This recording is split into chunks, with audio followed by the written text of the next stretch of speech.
The night air in the garden of shadow flowers is very still. A soft wind whispers through petals that shimmer under moonlight. A sundial stands alone in the center, a smooth stone circle with a pointed gnomon rising in the middle, crowned by shadows. Midnight is here. So many flowers close their petals. So many creatures have gone to sleep.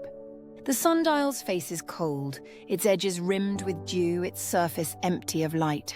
The sundial trembles with longing, wishing for a kind of brightness it has never known. From the very first moment, the sundial feels invisible in darkness. Its long, sharpened arm cannot cast any shadow because there is no moonlight strong enough. The sky above is clouded, stars hidden. The flowers that once glowed pale silver under a clear moon are now dark silhouettes. The air smells of damp earth, of petals folded tight, of secrets kept in the soil. The sundial's voice is only in its silence, its own awareness pulsing like a heartbeat. It needs light, to find light in darkness. This longing becomes the inciting moment. The sundial decides, even without knowing fully how, to seek out light. Not just moonlight, but some inner or hidden glow.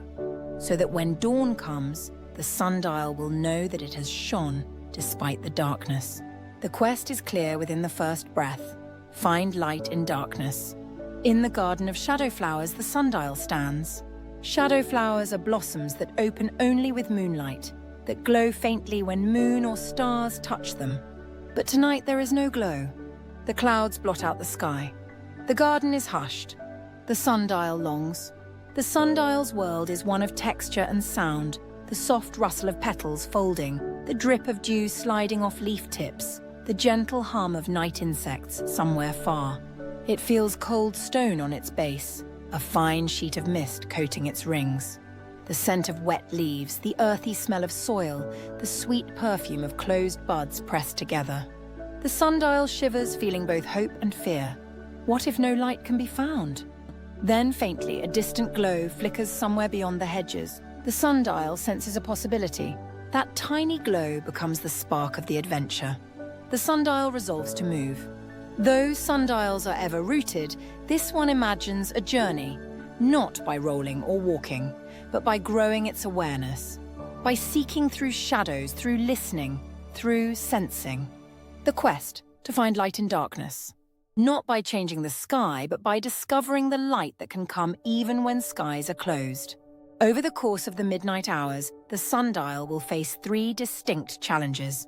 Each challenge will teach a way to find light, through listening, through believing, through shining itself.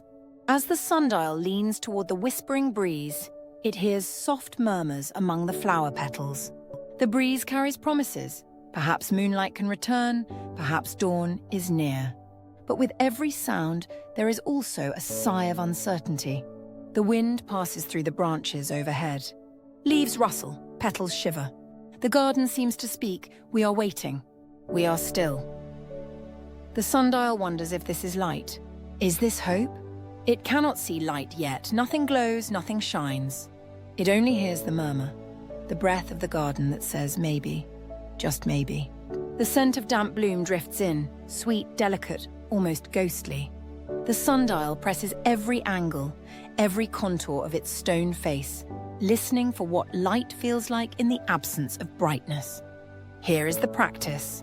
The sundial learns to listen closely to darkness, to feel sound, scent, shape, to trust that even without visible light, there is something kind, something soft, something alive. It imagines that sound is light of a kind, one that glows not with sight, but with heart. At the end of this first stretch, the sundial senses its own longing sharpened. The breeze fades, darkness deepens. But something inside the sundial has shifted, a small pulse of courage, a belief that light might still be found. Participation question. Can you close your eyes and listen for sounds around you? What do you think they tell you, even if it is dark? After the breeze, silence settles. No rustling, no whisper. The air is heavy, thick with quiet. The garden of shadow flowers feels like a sleeping sea of dark petals. The sundial feels alone. But stillness is not emptiness. It notices dew glinting on petals, tiny points of moisture catching something even in the dark. very tiny reflections of light from hidden stars through gaps in cloud, flickers on wet leaves, glints on the sundial's stone edge. Here is a practice. The sundial learns to believe that small reflections, small glints, count. That even a drop of dew that sparkles faintly is a kind of light. That stillness holds its own beauty. The sound of drip-drop dew, the smell of water and earth, fresh and sweet. The coolness on its stone face. The damp mist wrapping around. The sundial tunes into these tiny details, letting its awareness widen. The sparkle on a petal, the sheen on its own stone, the breath of the night pressed against its surface. Each reflection becomes a small star in its heart. Still nothing like full light yet, but the sundial begins to carry its own light in faith. A glow born of hope, of attention, of belief that darkness is not nothing. Midnight is deeper now. The clouds seem endless, the stars gone. The flowers have folded entirely. The world feels like a great dark bowl, a cold hush. The sundial trembles, fear that perhaps there is no light at all. But somewhere, in the deepest quiet, a choice arises. The sundial realizes, though there is no external light to cast a shadow, an inner light, awareness, hope, belief, can shine. The sundial must choose to shine itself in its own way by holding on, by remembering what light is.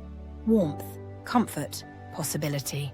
So it focuses inward, remembering the soft moonlit nights when flowers opened, recalling the moon's glow, recalling laughter of light. The stone grows warm with remembering. The sundial imagines its own face glowing faintly from within, like a phosphorescent leaf or a firefly hidden in its core.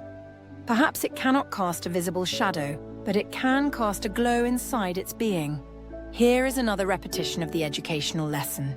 Light is not only what is seen, it is what is felt, believed, remembered. It is found in sound, in scent, in being. The sundial lifts its heart. The biggest challenge was just ahead, the darkest moment. A dense wall of clouds overhead, a complete hush. The garden of shadow flowers stands in silence. The sundial's internal glow flickers, seems at risk of being snuffed out by overwhelming darkness. Then, very slowly, a new light appears at the edge of the sky, a pale silvery sliver of moon pushing through a thin ridge in the clouds. It filters in, thin beams touching one flower petal, then another. The dewdrops glint, reflections multiply like tiny lanterns. One blossom opens just slightly as though breathing. Others follow. The scent of bloom, the rustle of petals, the gentle stretch of flower stems all join to welcome the light.